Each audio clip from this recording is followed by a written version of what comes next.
This woman came back to take revenge for her twin sister. She disguised herself as her sister and went to the cruel mother-in-law's house. She never expected they would be so wicked as to try sending her to a mental hospital. They even locked her away in a basement storage room. After Yeon followed Miho and found the place where her sister was hurt, she soon discovered torn clothes with stains in the mountain. That moment she swore to make those who harmed her sister pay. Actually, Yeon was very powerful while living in Germany. Under the name Jessica she used abroad, she set up an investment company in Korea, and used the company's name to sponsor Jingxian's Children's Heart Center. A sudden generous donor made Jingxian so touched, that she personally delivered an invitation, hoping the investor would attend her opening ceremony. But she didn't know that on that very day Yeon would bring a shocking gift. Yeon dressed herself to look exactly like her sister, and showed up deliberately at Jingxian's event. Seeing her there made Jingxian faint from shock. As everyone rushed to surround the woman, Yeon quickly pretended to pass out too. When Jingxian woke up and saw Yeon before her eyes, she screamed repeatedly, unable to look straight at her. Her family heard her cry and burst into the hospital room. Then Yeon began her act, pretending she had lost her memory, saying she couldn't remember what had happened before.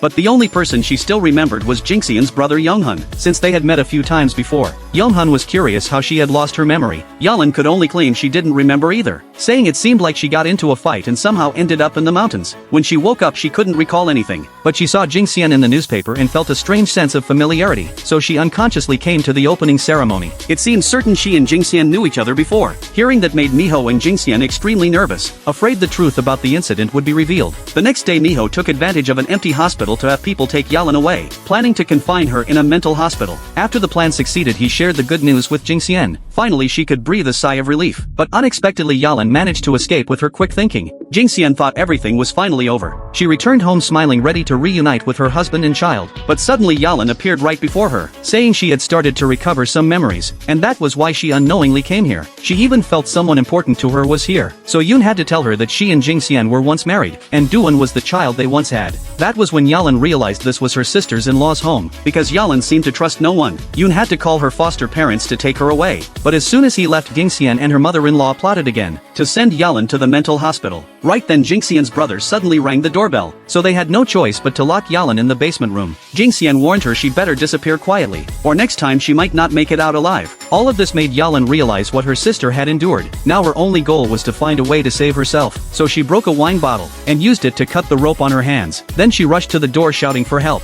Luckily Da-eun happened to pass by the door. He suddenly heard someone calling for help, so he quickly opened the door and rescued Yeon. This was how the woman managed to escape, and finally understood the suffering her sister went through in this house.